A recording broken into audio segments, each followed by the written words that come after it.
Okay, good. Well, good afternoon, everybody. It's wonderful to have so many people on this session.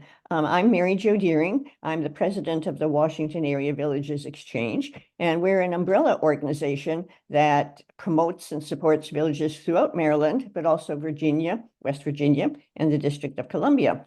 We're assisting the Maryland Department of Aging in this listening session as part of our grant from the Supportive Communities Program.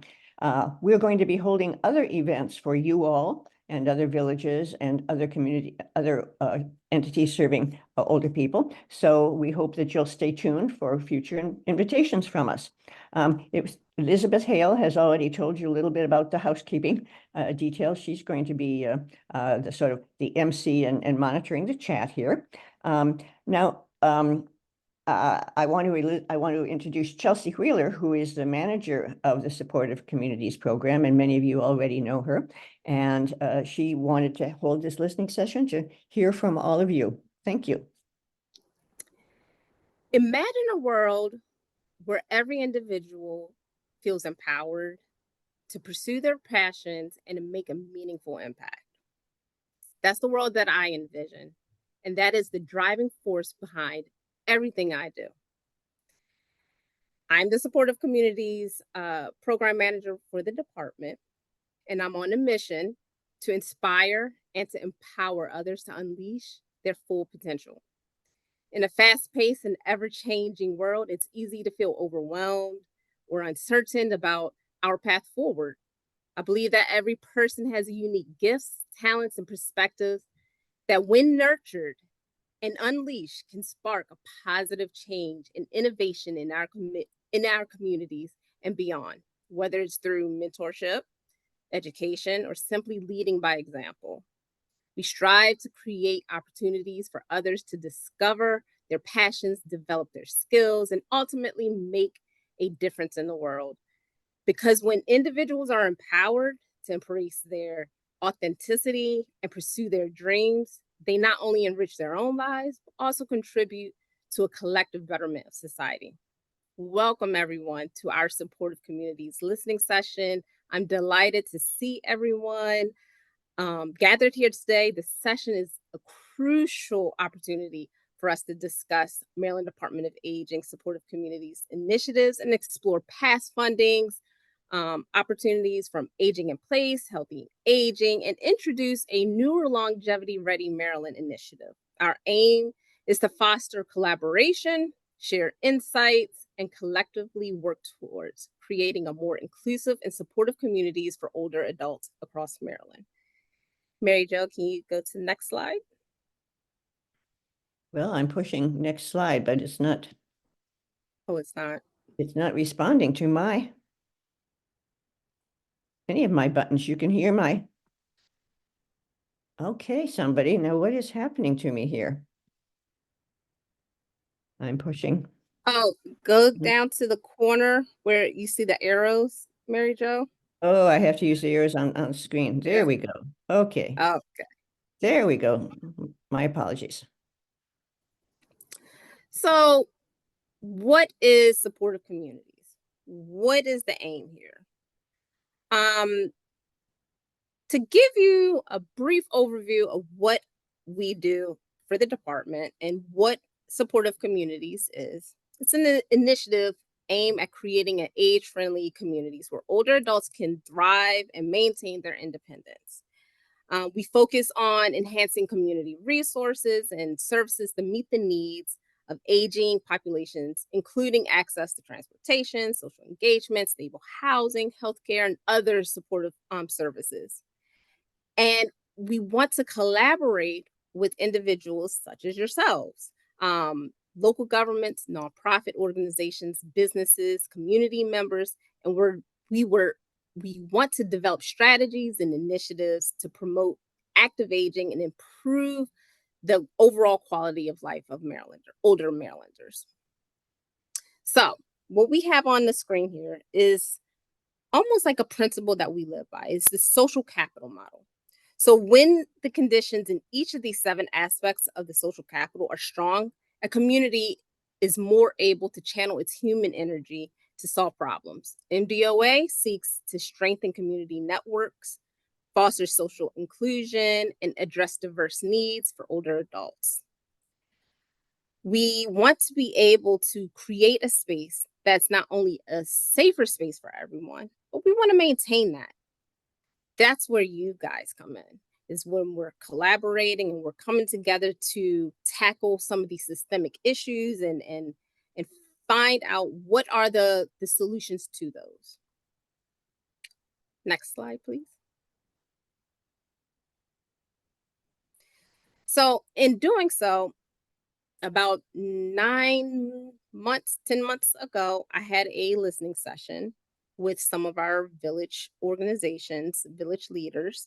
And what came from that session are different challenges that we're facing in our communities. One with villages is administrative tasks. Also expansion, trying to reach neighborhoods that are underserved or marginalized populations.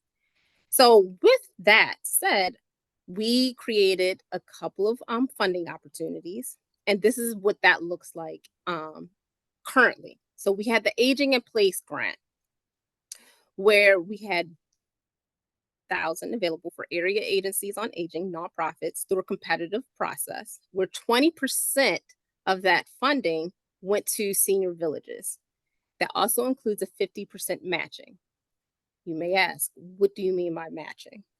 Well, matching just means for dollar to dollar that you're committing yourself. So you're putting some stake into this. I'm saying that, okay, for every dollar that we're asking for Maryland Department of Aging, we're going to contribute $1. But that does not also mean that you can't include that dollar to dollar as in-kind donations or volunteer hours. You can convert all of that. And that is that matching requirement will be satisfied.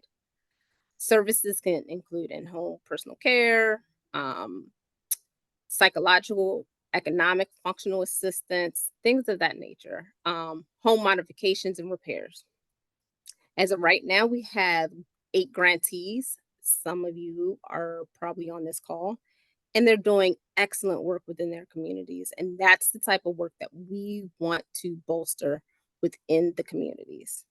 We also had the Healthy Aging and Supportive Communities grant, which for that grant, we decided to split in 2. We had a service provision and we had a technical provision.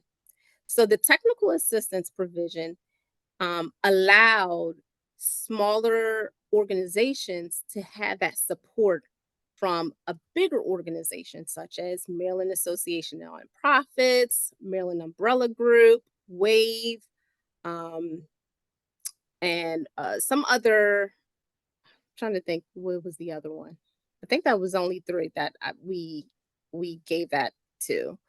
But they create webinars and sessions, a cohort where you can get that one-on-one learning and then understand the capacity that your particular organization has and how to leverage the resources within your community and within the capacity of your organization.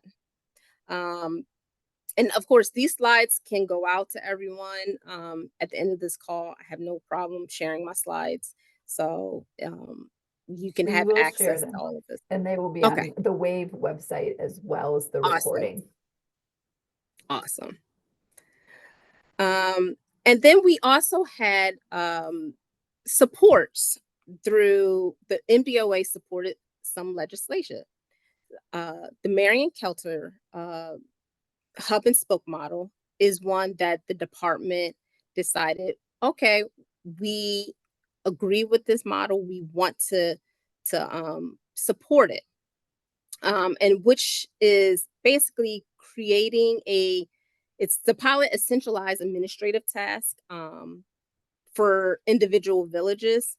And that could be so that villages can grow their members, maintain that growth,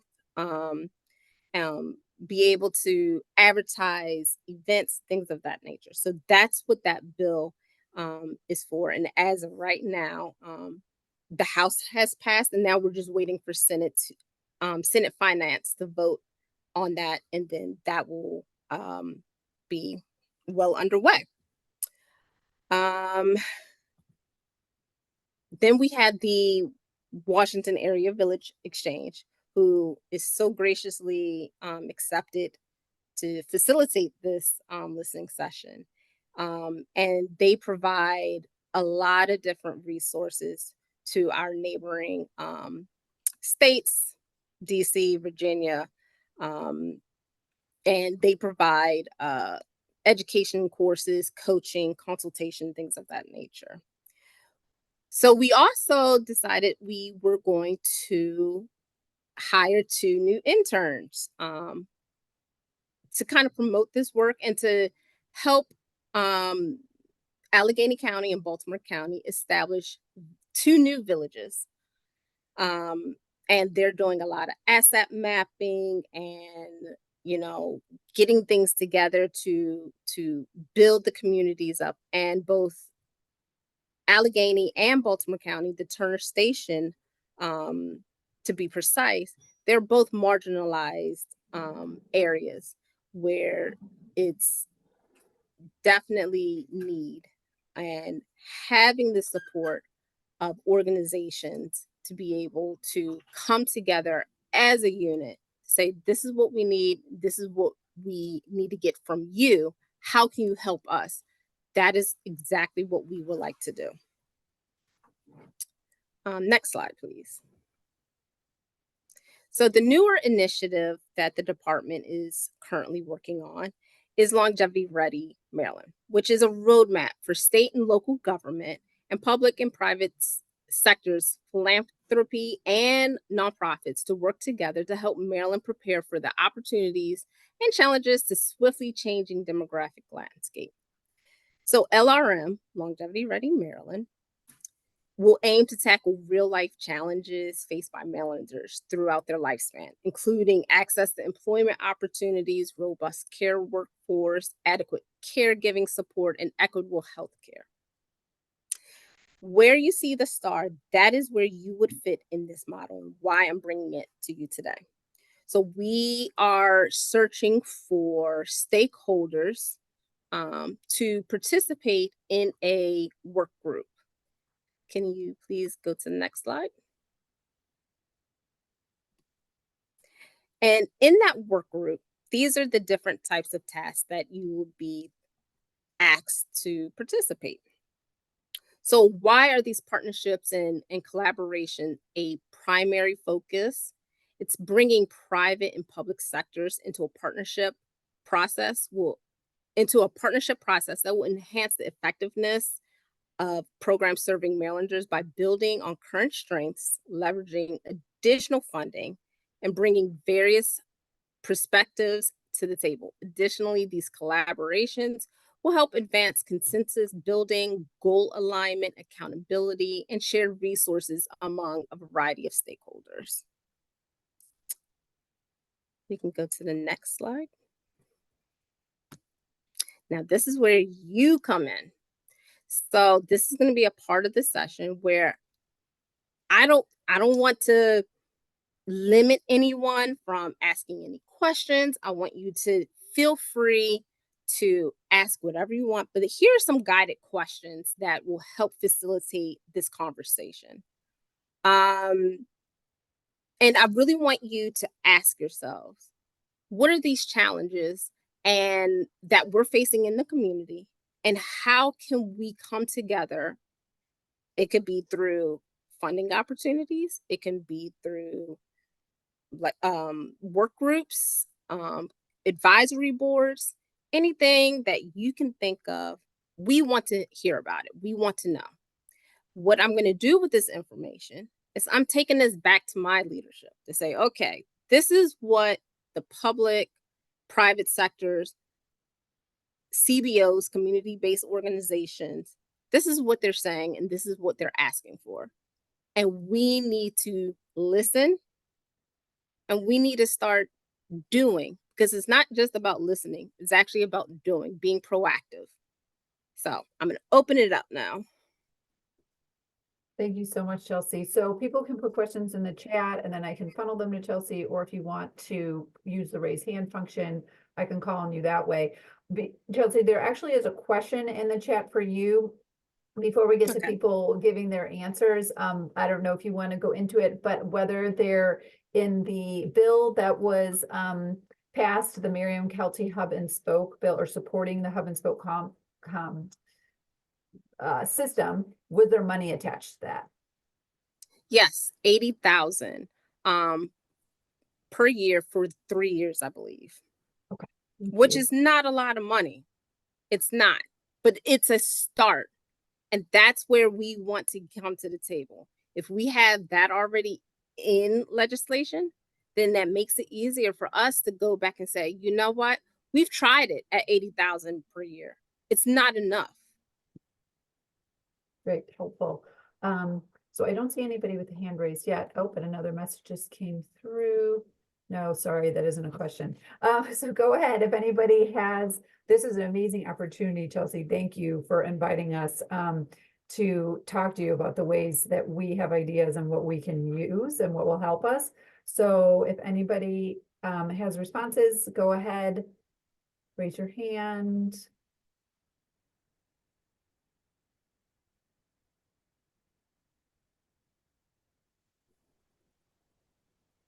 Hi, Physique. Hello. Go ahead and unmute. Can you see me? Yep. Yes, I I'm can see unmuted. you. Thank you, Chelsea. Hi, everyone. I thought I would just get us started and get the juices flowing. So I want to thank you for taking such a proactive lead on reaching out and on trying to creatively think really outside the box and find ways we can all work together. For those of you who don't know, I work for Montgomery County Aging and Disability Services and have been serving villages for the past 10 years. And much of my work involves just thinking about the ways that we can just do better, both by the villages that already exist, but also by communities who haven't had the chance to build them up without any support. So you and I had talked extensively on different things. I just want to kind of bring to the table some of the ideas that had been floated. And one of the things that I'm seeing in the county is, especially after COVID,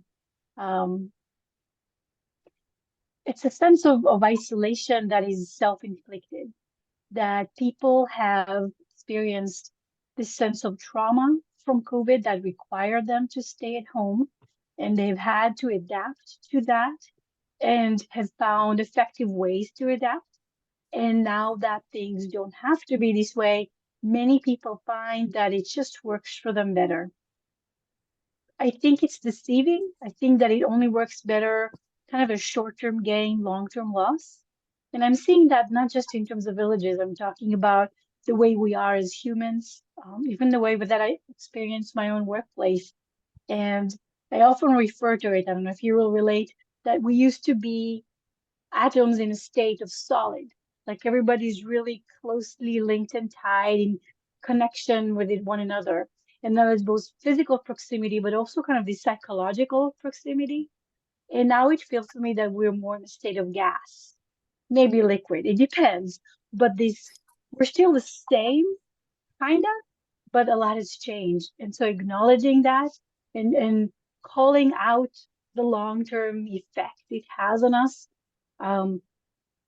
Chelsea, you were talking about big picture. So I think I'm answering you on the same level, because that quality of life, that meaningfulness and purposefulness can be answered on that level. And what can the state, and it even goes beyond MD DoA, what can we do about calling this out as something that we need to collectively identify and recognize as detrimental to our psychological well-being as well as to our community's well-being?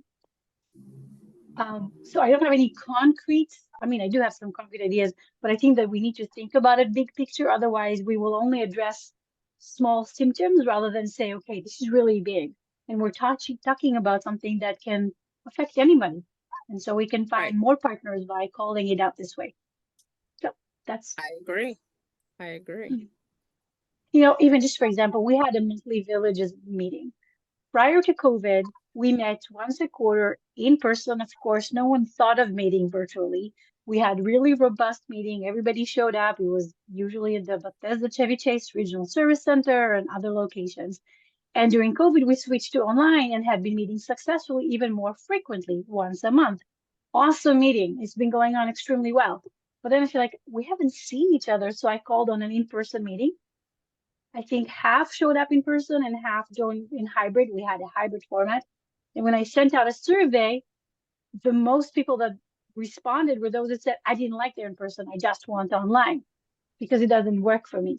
And so like, oh my God, even when you try it, people kind of push back on it, and just something to chew on.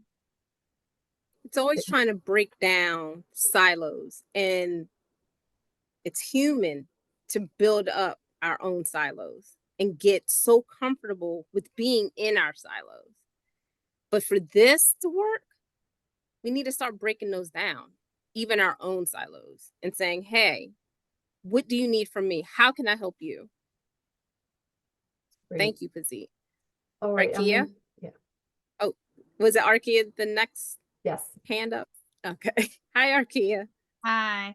I just wanted to say, I agree with what was just said, because I've experienced that in my own community. And I was just going to say also, I think non-traditional things, there might be, like for me, I didn't even realize I had a village, but I do, like, you have existing programs in your community that you can enhance to, make them a village, which is sort of what I'm doing in Turner Station. And just for example, I'll give one example. Like I run the Girl Scout troop in Turner Station, and I do a lot of intergenerational programming with my Girl Scouts. And so our next meeting is during spring break. And so I've been calling seniors to come to our Girl Scout meeting next week to play bingo with us. And many of them, I'm making personal phone calls, and it's like they're hesitant about coming out, but then I kind of talk to them a little bit more, and they're like, you know what? That's a good idea. That sounds like fun. So I think it's, a lot of it's building that trust and getting them comfortable with coming, back out of their house because they've been in the house so long. And just kind of working with them to get them out. But it's hard, and it takes some time. And, you have to have a relationship with people in order to do that. So I would say, for me, it's kind of really, really thinking out of the box and doing some non-traditional things that maybe other villages, are not doing. Yeah. I actually, one of my colleagues messaged me, I think yesterday, and was like, have you thought about starting having the villages start like a farmer's market and setting up a volunteer station? I was like, I did not think of that, but I will bring it up and let them know, like, maybe, having an arts and craft fair in your neighborhood just to get people out, because I'm pretty sure, like, my mom, she loves to crochet and knit, and she's always trying to sell her creation. So it's a way to, one, mingle, and two, just get out and know who your neighbors are and what they're into. Yeah, I agree. I'm actually doing that in Turner Station too. We have a Boy Scout or Eagle Scout that's building some raised beds for us for a park in Turner Station, and I'm having him build some raised beds a little bit higher so that I can have the older adults who might have to be in a chair to work with the scouts to help plant.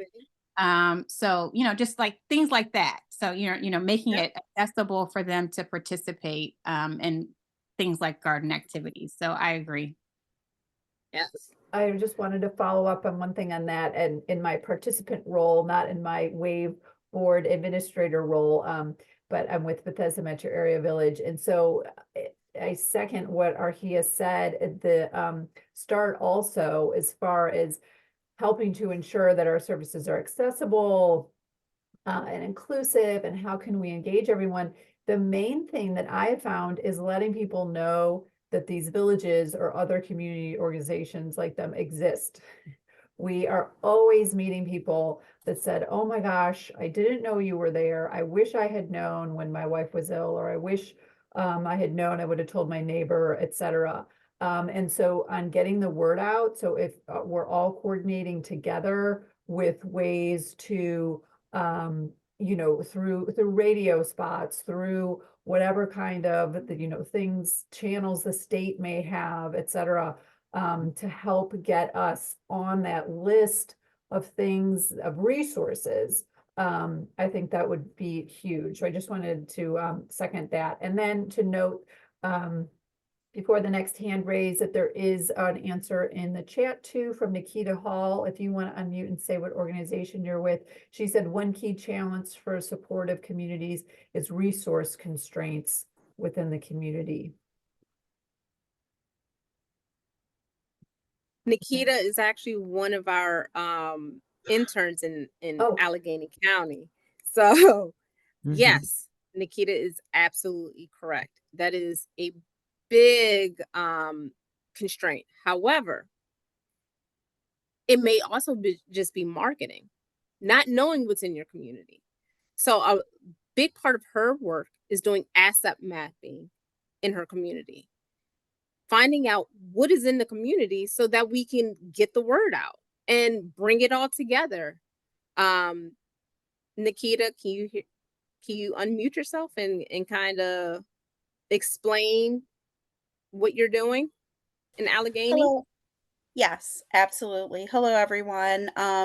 So like I said in the chat is, not so much that there aren't resources, but like Chelsea said, it's just a knowledge of those resources that are surrounding the community. So part of my work at in Allegheny County is to create an asset map that highlights all of the organizations within the community that may provide a resource for the aging population, and highlighting not so much the gaps, you know um, of the lack of resources, but the strengths of the resources that each organization may bring to the table.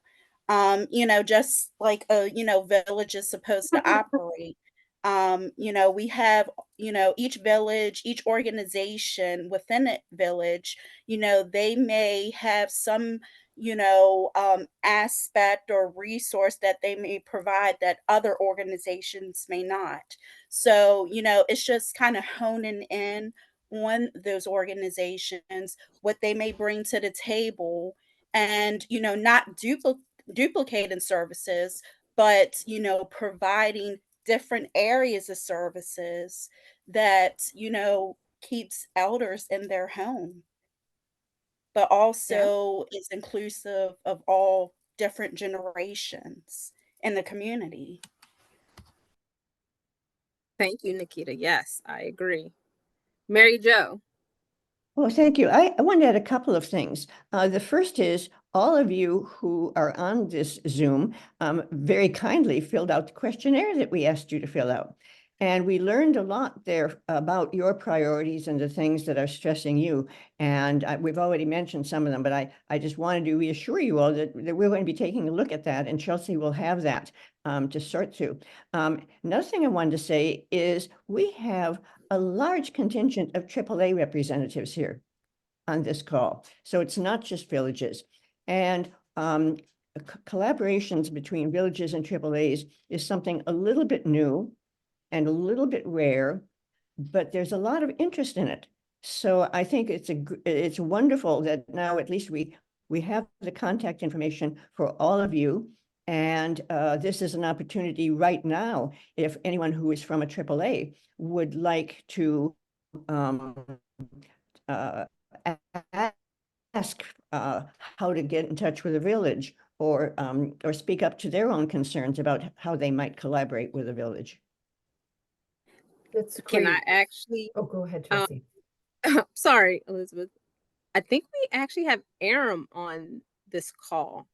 And now Aram, She's yeah, also on, yes. because Aram and the Islamic Society of Baltimore and the Golden Age Village have all partnered with the AAA in Baltimore County. And the model makes sense. Aaron, could you speak on that if you don't mind? Yeah. Yeah, so I work with Baltimore County Department of Aging. And yeah, so I started my journey with the villages about 10 years ago, with the Golden Age Village here in the Windsor Mill and in Baltimore County. And so what we did was we were a congregate meal site that by the Baltimore County Department of Aging. And at that time, that was like the only gathering that they had of older adults that were, majority of them were like first generation immigrants. So because they were approved congregate meal site, so they were coming together once a month for this dinner, and I used that opportunity to assess the needs of those older adults that were in the community, and came up with used asset mapping, used the resources that were in the audience and then in the bigger community, and that was in a form of a survey, and that's how we developed our network initially of volunteers or pool of volunteers, and started advertising our services and expanded to from 50 to 300 members in the last 10 years. That model is 100%. There's no membership fee because they're part of the bigger umbrella, the Islamic Society of Baltimore. So they get some funds for a staff person, but over the last couple of years, they did receive funds from the Department of Aging for some personnel cost and some structural cost as well. So now my goal here at the Baltimore County Department of Aging is to use that model and try to replicate it across the county.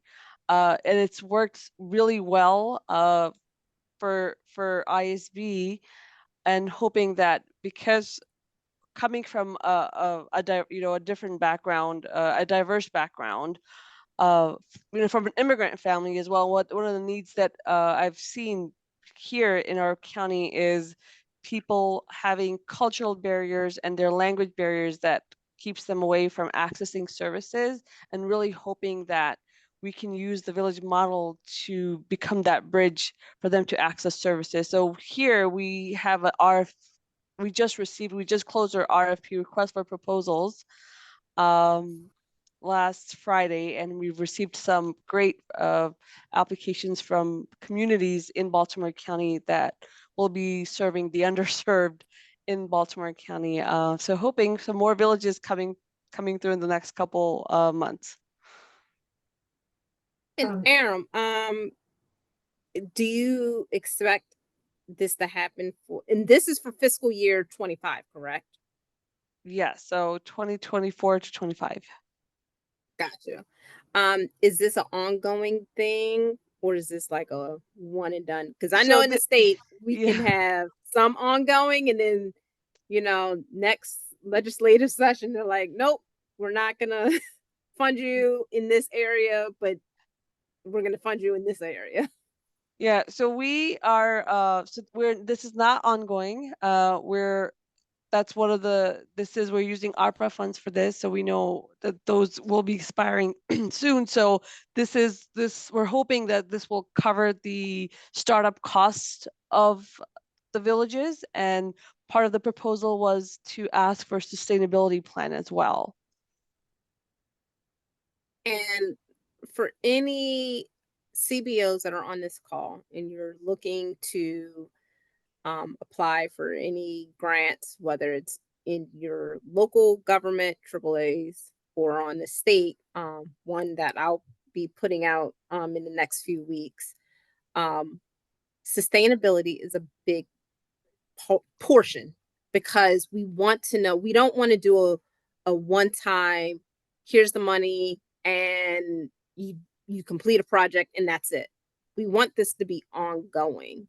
And sustainability can mean you're collecting membership fees, you're getting, sponsorships from philanthropy networks or businesses, things of that nature. You will be outlining that within the proposal, if you so choose. Thank you, Aram. Chelsea, there's a couple great comments in the chat related to the outreach and advertising theme. So Crystal Beatty said one of the things that would be helpful is a series of PSAs from the administration, educating the community about villages, to legitimize villages and link people to resources. The idea of people not knowing what the concept is and not knowing it exists or where to find us. And then Sharon Johnson said that she also agreed with Arkia when she was speaking before. She's experienced a greenbelt that making personal phone calls and home visits to start building the relationship and just to even make the older adults aware of the village support that's available. So that would be on a much smaller scale. So that all falls in line with like the administrative task. An administrative task can be a big portion of, getting out there. It can be, and a but I lot- think what Crystal was saying and what I was saying isn't just the administrative within one village. Right. It's some kind of coordinated marketing that is more so through the state or county's departments of aging, et cetera, that is making us seem legitimate because we are on a list of resources that is being put out by, that governmental body or the PS that we're all coordinating with, but it's from the Maryland Department of Aging on, hey, did you know, this concept exists? So yes, there's an administrative part that each village on a small level can be doing some marketing, making some phone calls, building those relationships. But I think what Crystal and I were saying was more a big picture part, I think is one really helpful way. So creating almost like a advertisement on our end, on our website to say, hey, these are the villages that are in your network or in your neighborhood. And we are already partnering, the state is already partnering with these entities. Exactly. Got it. I Mhm. like that. I like that. Okay.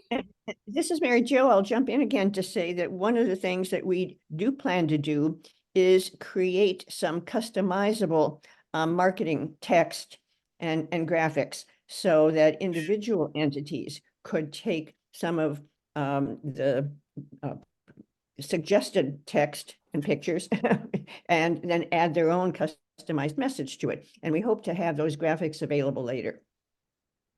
Okay. Kazit has her hand up. Yeah, in relation to what Elizabeth was saying, there is so much that we as government can do to bolster and encourage people to think about villages. And even before the list, I think we need to promote the idea of engagement, of what does it mean to be a part of your community and what is a village? Because there's a lot of misunderstanding about the very idea. Some people call me because they want to move into the villages in Florida. And so it's a complicated message.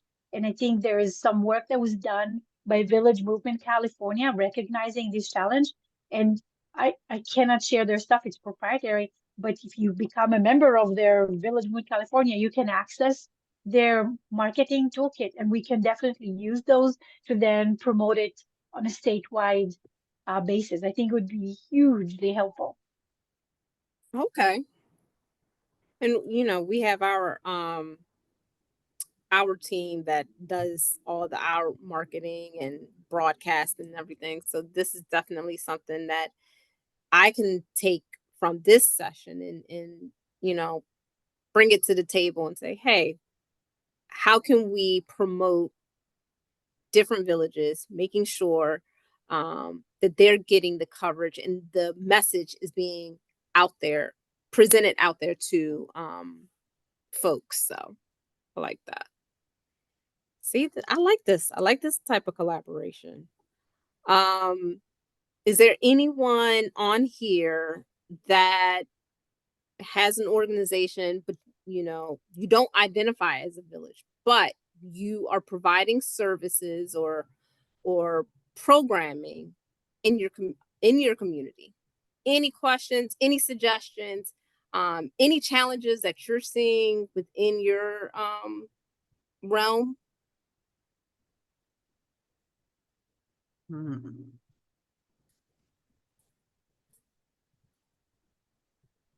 Oh, they're quiet.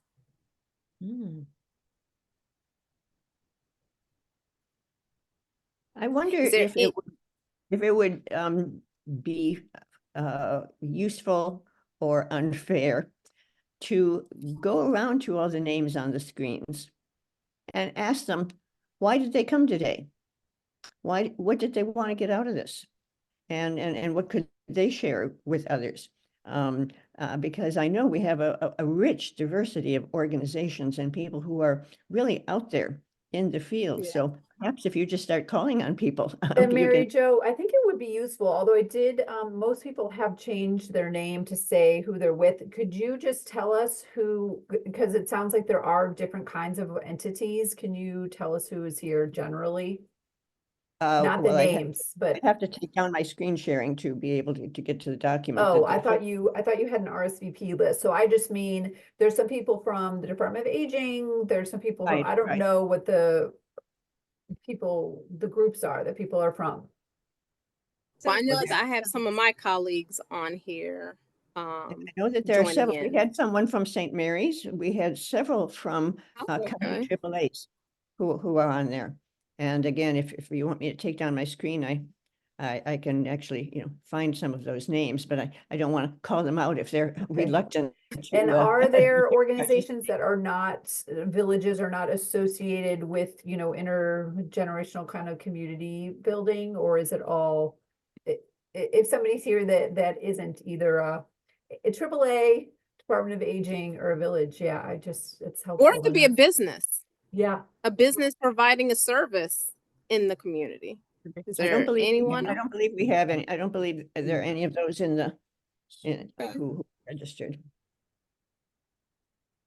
All right. I see we have something from Jim Saunders. yeah, I'm Jim, a if you're part of. here and you want to unmute and explain your comment in there, that's great.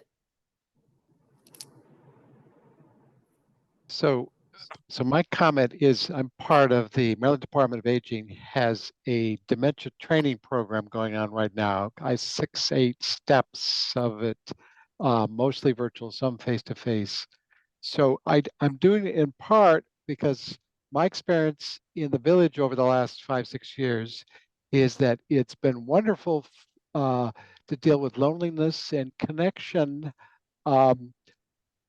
But I'm aware in my own life and in the life of my loved ones that I will change over time. So I both want to have villages be more attuned to how do we help people manage the aging process, and how do I better manage it for myself. So anyway, and part of that for me is the village for me has been a gateway to learning about all the other health and support services in the community. So I've been very involved with LHIC, our local health improvement coalition, which is the coalition of all the health people in the community, and Age Friendly and the hospital. And so the village is both a destination because I like the people, but it's also a gateway. So that's my comment. Thank you, Jim. Yeah, I definitely understand. And, these are questions that, as, leaders within the community, local government, state government, we need to ask. How do we look at aging, the process of aging, and how do we cater to it? What can we do to be more inclusive um, in our thought process and in the services that we provide? So yeah, I think it's always good when village leaders, we do get together and we share these resources, and different villages are doing different things. And Wave is a big part of that. And so is Mug is a big part of that. They provide webinars, and I believe Crystal can speak on this. She has a series of webinars about caregiving and some other hot topics that are happening. Can I speak now? Yep. It's my hands up. My virtual hand. My name is Crystal Beatty. I am representing two organizations today, both the City of Greenbelt, because I am the resource advocate for this aging in place program here called the Greenbelt Assistance and Living Program. But I'm also a founding member of the Maryland Umbrella Group, which is a community-based 501c3, and we have an aging services division. So I had a couple of things that I wanted to comment on. Two, they're totally separate. The first one is, I think one of the biggest challenges that I see on the governmental side is that many seniors perceive that as they age in community, the programs that we advertise through the Maryland Department of Aging or Department of Social Services or et cetera are readily available. And not until they apply and find out that there's multiple year waiting lists for many of the services, this sort of throws a monkey wrench in some instances in their plan of being able to age in community, because they know they now find out that those resources aren't available and they didn't have an alternative. I think that's one of the things that we see as a challenge in community-based services in many instances, and they can't afford to privately pay for the resources.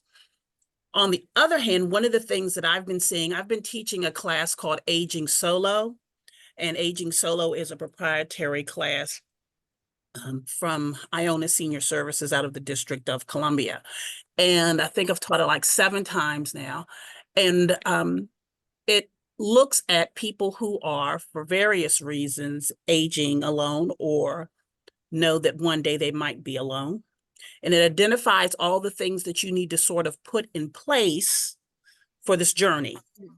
And what I'm finding after probably teaching by over 50 or 60 different people is that many people thought they had a plan, but they didn't know all of the little idiosyncrasies associated with aging in community or aging in place, to the point where we formed a working group, a 6-month working group afterwards to help these seniors, address some of the things that they were overwhelmed with. And the response has been overwhelmingly positive for this class, just letting you know. It's a free class that we offer. We're doing the working group, though, in person. But I'm saying that to say that that is also a chance to feed potential members to villages, because these people have self-identified as aging alone and needing levels of support.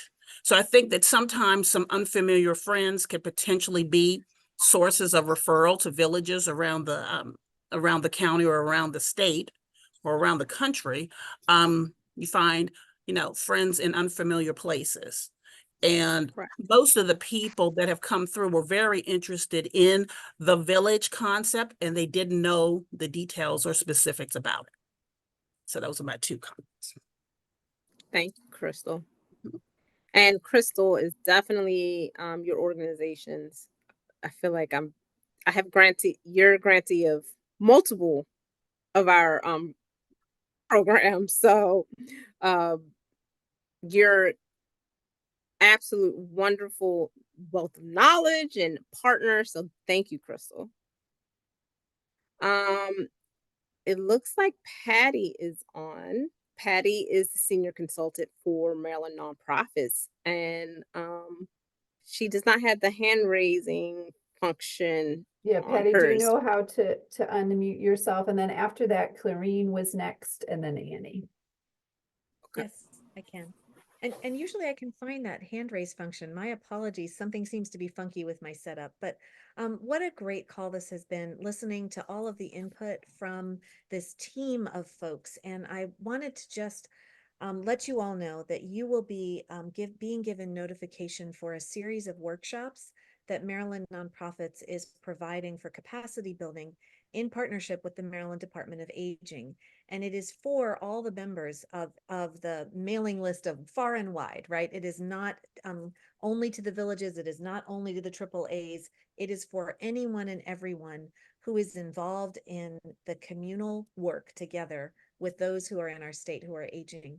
And I wanted to just say that one of the exciting things is we've identified some of the areas that you've been talking about on this call as some of those areas for the workshops. So some of those are going to be talking about networking and partnerships with each other, and how do you build those bridges and relationships with entities that are not just like yourselves. And also what needs to be in place for yourselves infrastructurally and foundationally so that you can have the best organizational capacity to be able to do some of the things that you're talking about. So I just wanted to say out loud so that you can be looking for that announcement that's going to be coming about the workshops that are going to be offered.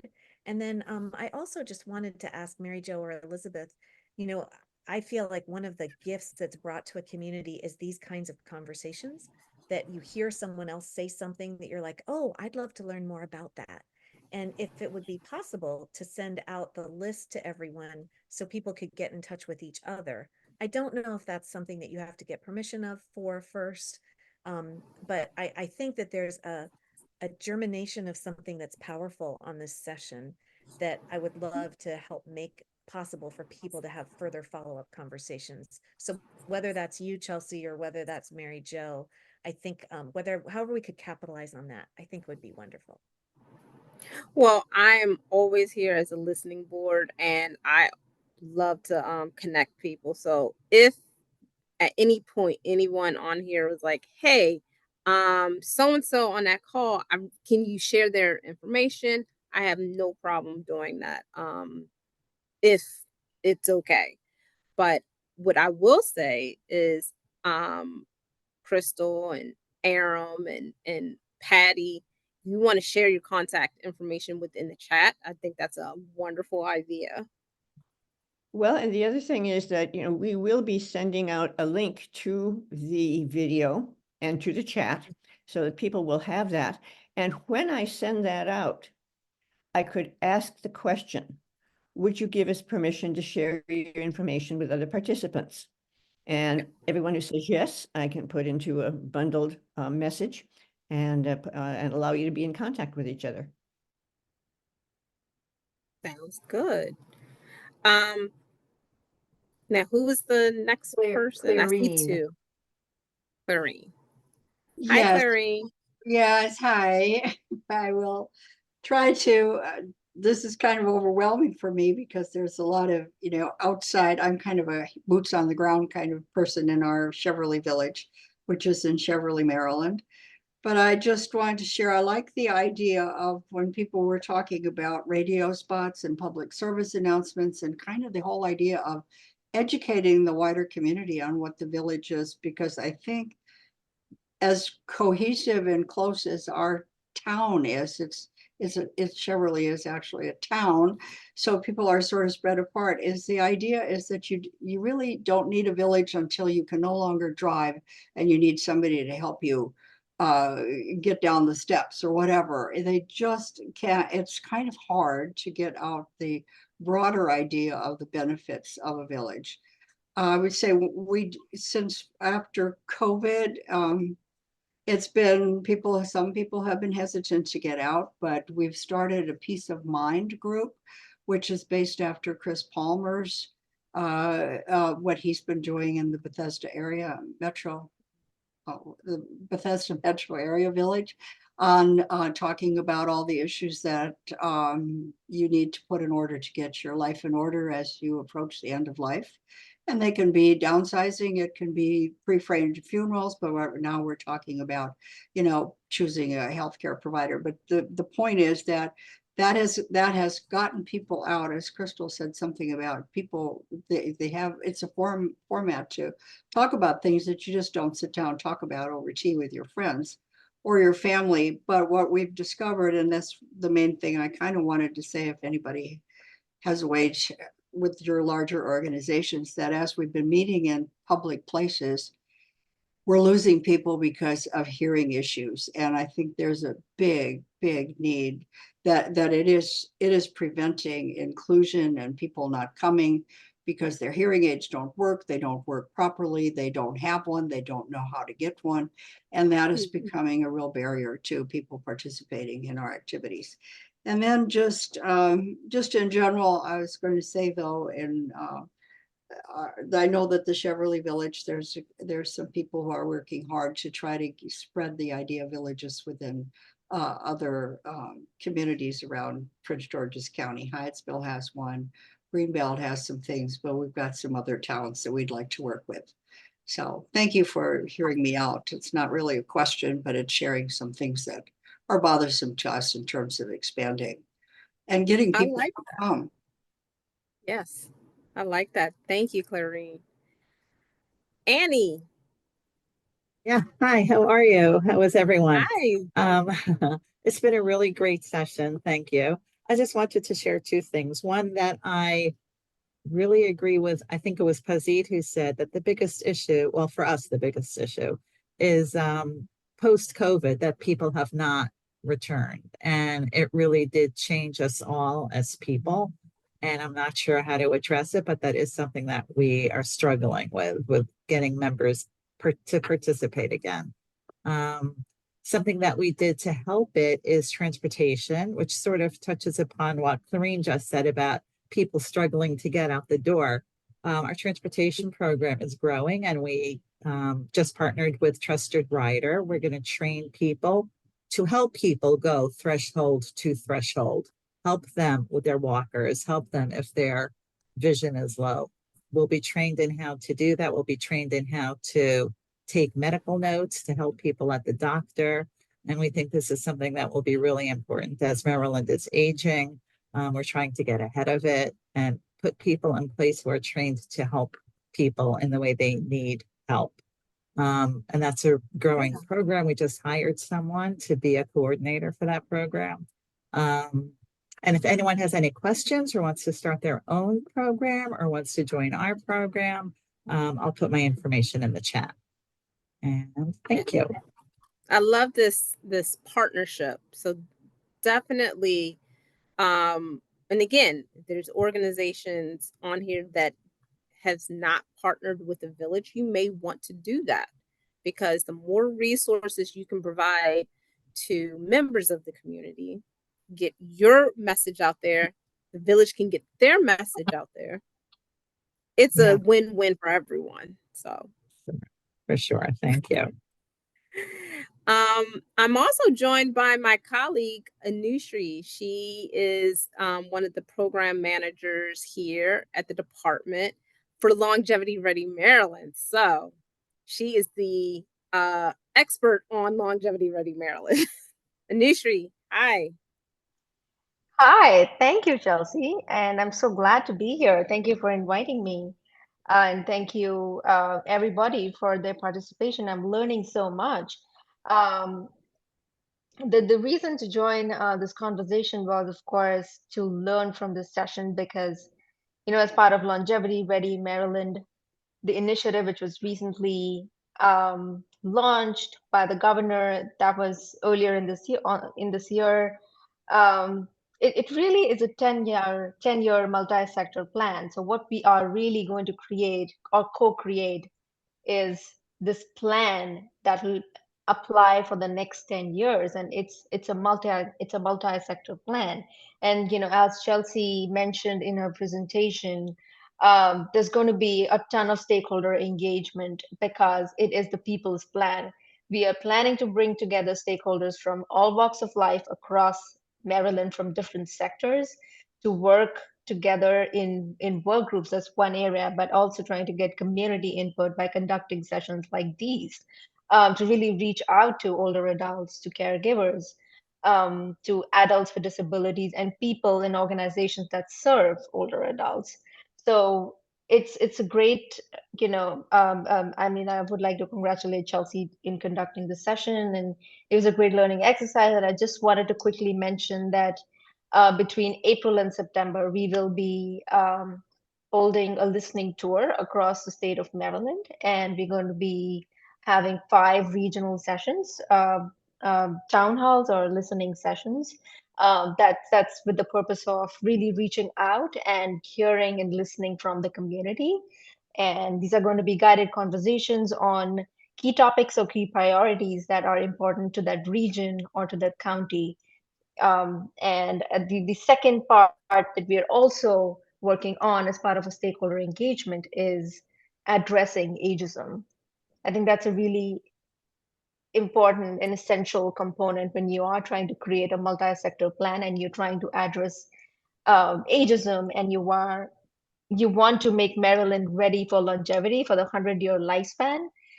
One of the most essential things is how are we addressing ageism and age-old stereotypes. So we have partnered with the Gerontological Society of America's National Center for Reframe Aging, and we will be conducting these training sessions for different stakeholders and different audiences over the span of this year, and we will be in touch. So really great to know about your work. I will be reaching out to you through Chelsea, or thank you for sharing your emails. You might just hear from me. Thank you. Thank you, Anushree. So that's all the time that we have today. I want to thank everyone. I want to thank our partners for helping put this session together. And please feel free to reach out to me. Email is probably the best way to get in contact with me. So definitely take down my email address. And if you have any other questions, please feel free to email me. All right. Well, thank you, everyone. Bye. Thank you, Chelsea. Thank you very much.